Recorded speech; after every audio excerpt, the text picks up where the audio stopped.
Before our kids start coming home from Iraq in body bags and women and children start dying in Baghdad, I need to know, what did Iraq do to us? The answer is nothing. Iraq had nothing to do with 9/11, nothing to do with Al-Qaeda. Its neighbors don't think it's a threat. Invading Iraq will increase terrorism, not reduce it.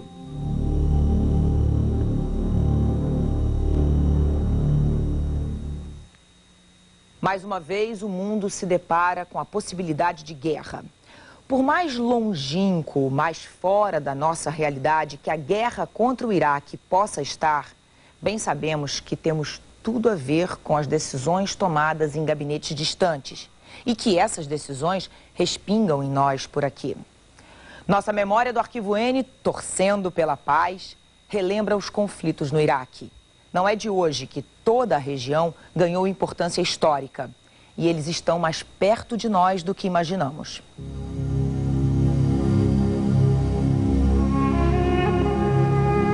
Essa região ganhou muita importância no início do século XX com a descoberta de grandes reservas de petróleo.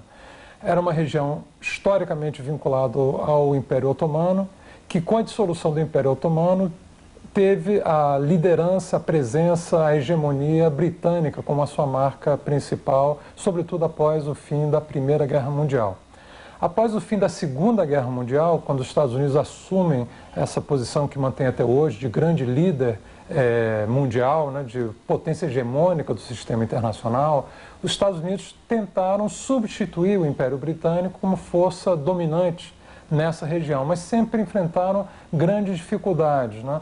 E essas dificuldades aumentaram nos anos 70 com a política adotada pelos países produtores de petróleo, a OPEP, de elevar o preço do petróleo, o apoio que tiveram nessa ação por parte do mundo socialista e da União Soviética. Então, os Estados Unidos, então, se sentiam em dificuldades para consolidar a sua influência na região. O caminho que os Estados Unidos encontraram para se consolidar na região foi fazer uma aliança com o Irã do Shah Reza Pahlavi.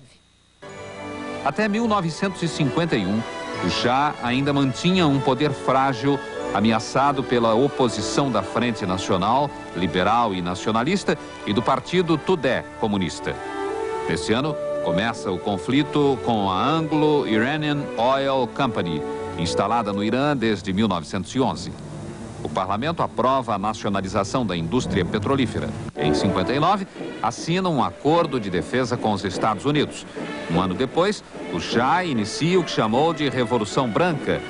Faz uma reforma agrária moderada, liberta as mulheres de alguns grilhões, como a proibição do ingresso nas universidades, abre as portas para a industrialização. Em 73, o Irã foi o único país a não participar do boicote de petróleo contra os Estados Unidos.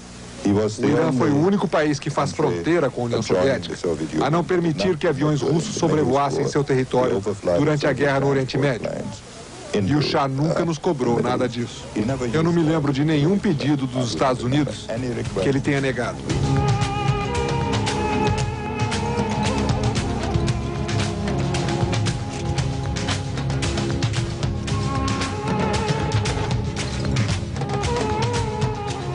Com a queda do regime do Shah Reza Pahlavi em 1979 e com o triunfo de uma alternativa de revolução islâmica conduzida pelo Khomeini no Irã naquele período, quer dizer, o Irã se tornou o grande adversário dos Estados Unidos na região. Em fevereiro de 79, o Ayatollah voltou para o Irã e foi recebido por 2 milhões de pessoas em delírio.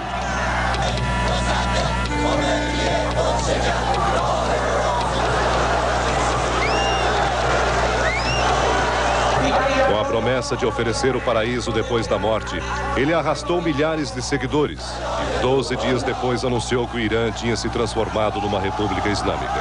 As bebidas alcoólicas estavam proibidas, as rádios não podiam mais tocar músicas ocidentais e as mulheres deveriam voltar a usar o chador, este manto negro que esconde o corpo e parte do rosto. Havia grande temor dos Estados Unidos com a possibilidade da expansão da Revolução Islâmica a partir do Irã, ameaçando aliados importantes dos Estados Unidos na região, como a Arábia Saudita, o Kuwait. Um ano depois da Revolução Islâmica, uma surpresa atropelou os planos do Ayatollah. Na luta pelo petróleo, o Iraque invadiu o Irã, abrindo a guerra mais longa dos últimos 100 anos.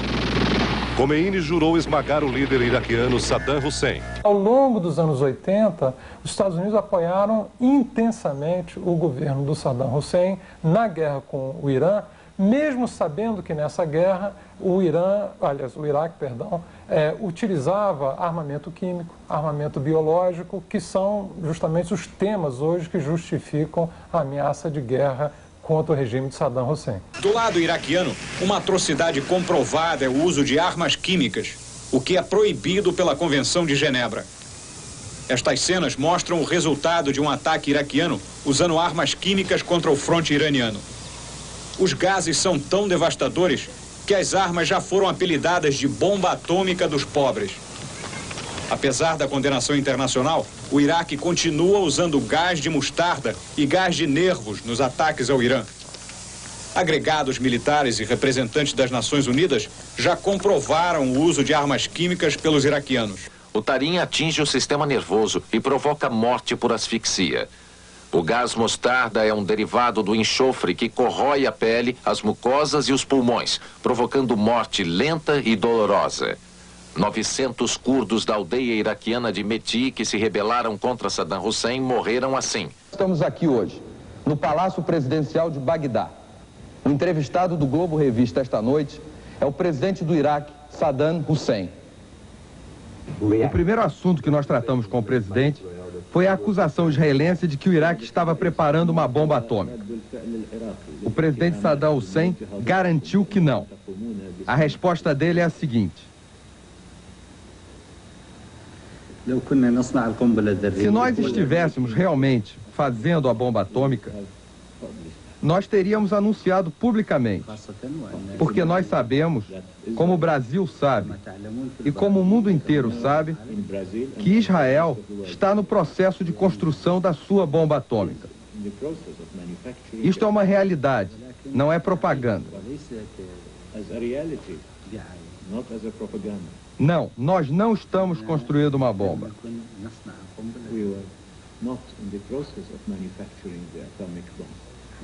As especificações do reator que foi bombardeado pelos israelenses são conhecidas do mundo inteiro.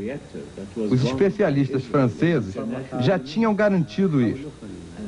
E vários especialistas do mundo inteiro, entre eles especialistas dos Estados Unidos, atestaram que o reator tinha sido projetado para propósitos pacíficos. E ainda há mais. Nós assinamos o Tratado de Não Proliferação Nuclear em 69 e somos membros da Comissão Internacional de Energia Atômica.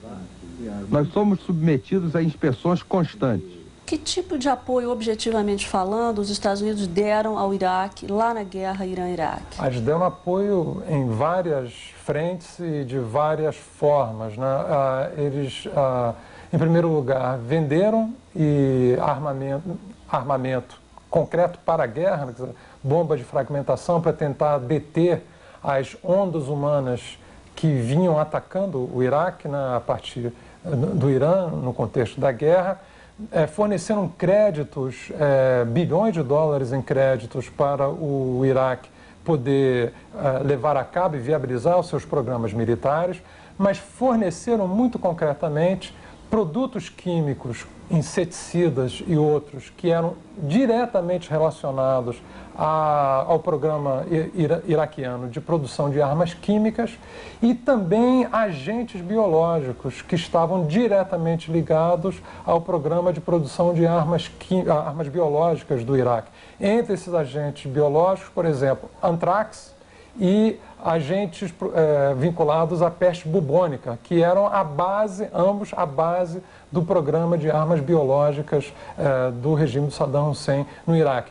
E vejam só, quando o Iraque usou essas armas químicas contra a população curda no norte do Iraque, que foi em 1988, que os Estados Unidos tinham conhecimento disso e continuaram apoiando e financiando e munindo o regime de Saddam Hussein desse tipo de produto. E aqui cabe um detalhe que é absolutamente revelador da situação que nós nos encontramos hoje, porque uma figura-chave nessa aproximação dos Estados Unidos com o Iraque nos anos 80 foi o atual secretário de Defesa dos Estados Unidos, Donald Rumsfeld, que visitou seguidas vezes o Iraque nesse período e teve um encontro em dezembro de 1983 com o Saddam Hussein e abriu o caminho para essa aproximação maior entre o Iraque e os Estados Unidos a partir desse encontro. Então, é uma figura que hoje é uma figura-chave justamente na preparação da guerra e na justificativa da guerra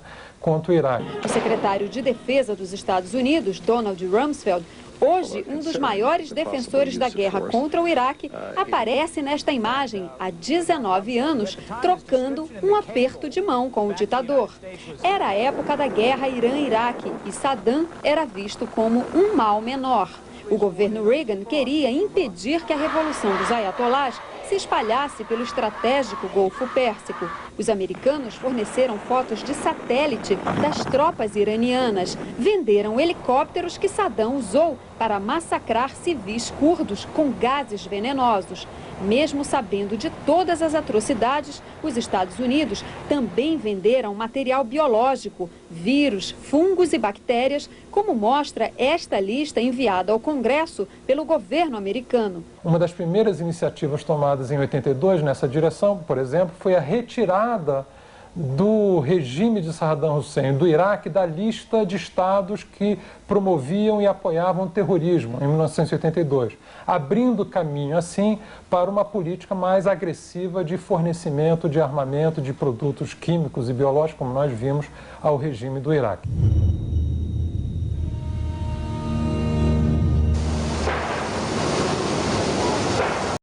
O conflito se arrasta há tanto tempo que as partes nem parecem lembrar mais as causas originais.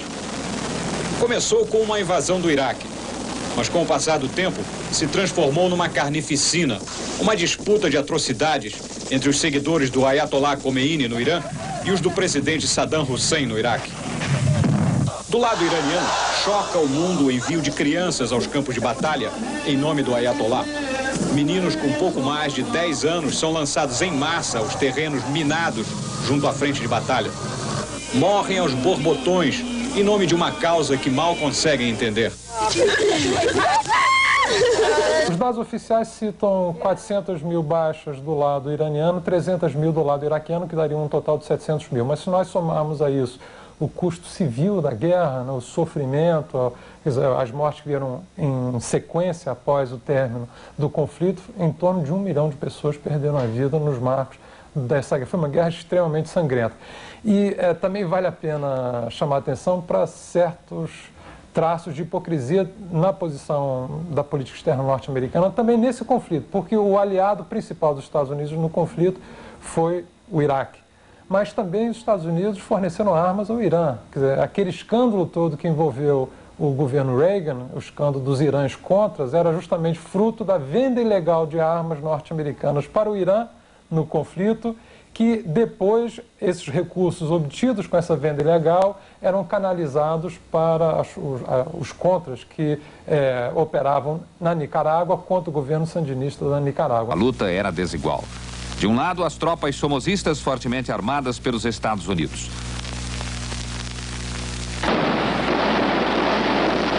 Do outro lado, os guerrilheiros, muchachos, como são tratados pelo povo. Jovens, quase crianças empunhando pistolas e garantidos apenas pela vontade de mudar as coisas na Nicarágua. Uma fonte iraniana dizia que os Estados Unidos, há algum tempo, estavam enviando armas ao Irã para conseguir que o governo em Teherã convencesse guerrilheiros islâmicos do Líbano a soltar os reféns americanos presos em Beirute. Não só isso, a fonte dizia também que o ex-assessor do presidente Reagan para assuntos de segurança nacional, Robert McFarlane, tinha ido pessoalmente a Teherã para negociar. O próprio presidente Reagan tinha dito publicamente no passado que os Estados Unidos jamais negociariam com terroristas. Ele tinha imposto um embargo de venda de armas ao Irã e tinha pedido aos aliados dos Estados Unidos que fizessem o mesmo. Durante uma semana, o presidente Reagan tentou ignorar a notícia para ver se ela desaparecia. O que aconteceu foi o contrário. A imprensa americana teve uma semana para investigar todos os ângulos possíveis da história. O envolvimento de Israel na operação foi estabelecido. Os nomes do almirante Poindexter e do coronel Oliver North, do Conselho de Segurança Nacional, apareceram como os responsáveis pelos detalhes operacionais do envio das armas. Confrontado com perguntas incisivas, ele vacilou, gaguejou e, pior, caiu em contradição. Depois de negar 3 vezes durante a entrevista que Israel tivesse qualquer envolvimento no envio de armas ao Irã, ele teve que soltar um comunicado, minutos depois da coletiva, admitindo que um terceiro país realmente esteve envolvido no trajeto das armas. Mas a crise só atingiu seu ponto alto no começo da semana passada, quando Ronald Reagan apareceu de improviso aqui na sala de imprensa da Casa Branca e disse que, sem o conhecimento dele, dinheiro da venda das armas ao Irã tinha sido enviado às forças antissandinistas da Nicarágua, os Contras. De fevereiro a outubro, 4 remessas de armas americanas foram feitas a partir da base aérea de Kelly, no Texas. Em cada uma dessas remessas, 2 Boeing 707 de carga levantaram voo com direção a Tel Aviv, levando 22 toneladas de equipamento cada um. De Tel Aviv, as armas seguiram para Teherã em outros aviões. No total, foram enviados ao Irã 2.000 mísseis TOW, armas antitanque portáteis, e um número não esclarecido de mísseis antiaéreos Hawk. O dinheiro correu no sentido inverso. Os iranianos pagaram os israelenses e os israelenses depositaram o dinheiro em bancos suíços. O custo das armas para os Estados Unidos foi de 12 milhões de dólares, mas o Irã pagou 42 milhões de dólares pelas armas.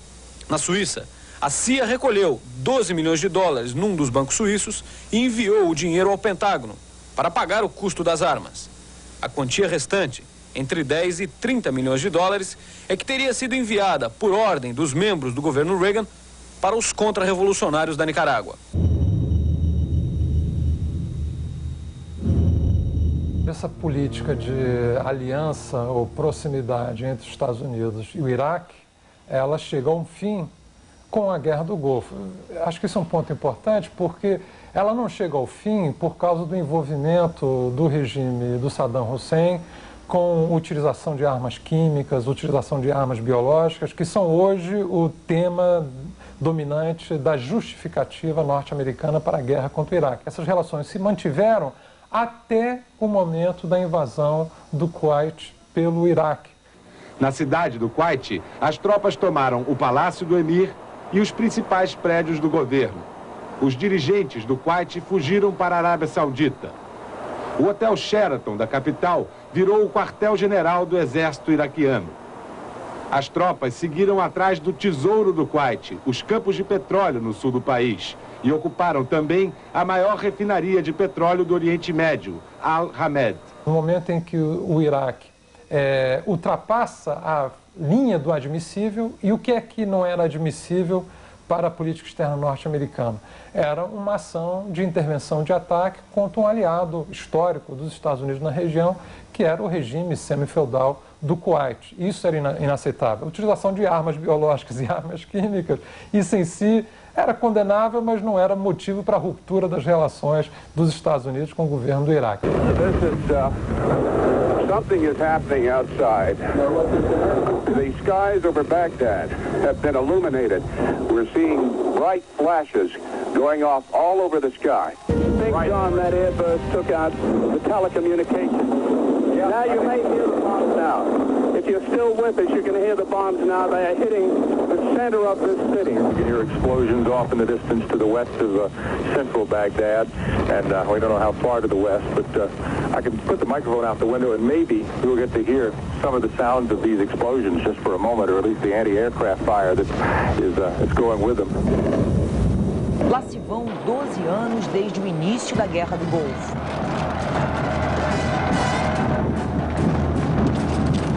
Se contássemos aos guerreiros de antigamente, eles não acreditariam que seria possível transmitir uma guerra ao vivo, a cores, para o mundo todo. Somebody please put that... Ah! Jesus Christ! Com um avião invisível a radar inimigo, Na ocasião, falava-se em ataque com precisão cirúrgica. Das memórias da guerra, Bagdá guarda uma especialmente amarga. O bombardeio do abrigo antiaéreo de Amiria, um engano trágico nos ataques cirúrgicos americanos.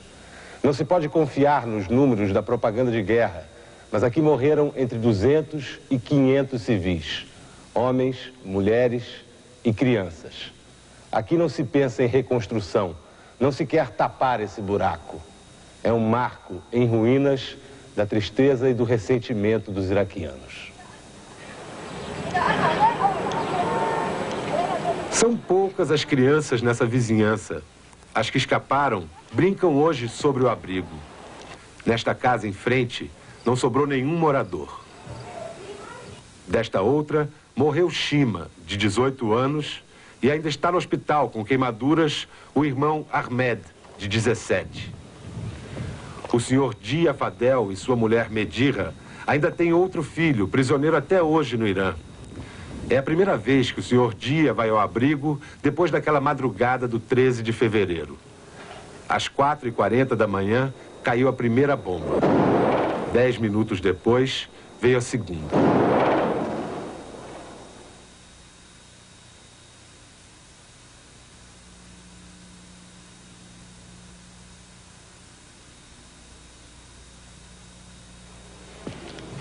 Todos os dias elas vêm até aqui. São mães visitando o lugar do martírio dos filhos. Uma comenta que agora o cheiro dos mortos passou. Mostram o lugar onde encontraram os filhos. Choram e perguntam: será que os homens que fizeram isso conseguem dormir à noite?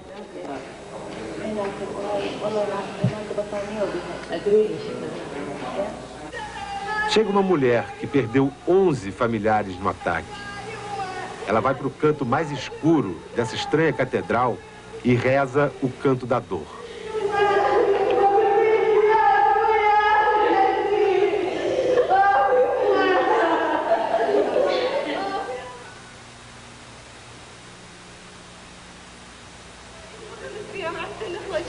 Duas amigas vão buscá-la nas trevas.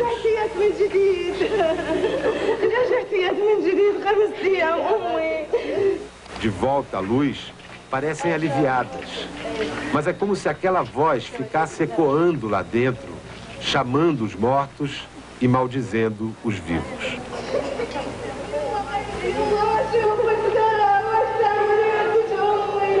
Chegou um momento na guerra que os Estados Unidos deteve a continuidade do curso guerreiro e resolveu não levar a guerra adiante a ponto de forçar a deposição do Saddam Hussein. Então, esse ponto de interrupção da guerra, da Primeira Guerra do Golfo, é retomado agora pela agenda externa norte-americana nessa mobilização atual para a guerra. É como se os Estados Unidos estivessem retomando o ponto em que terminou a Guerra do Golfo, levando adiante agora para forçar a deposição do regime de Saddam Hussein.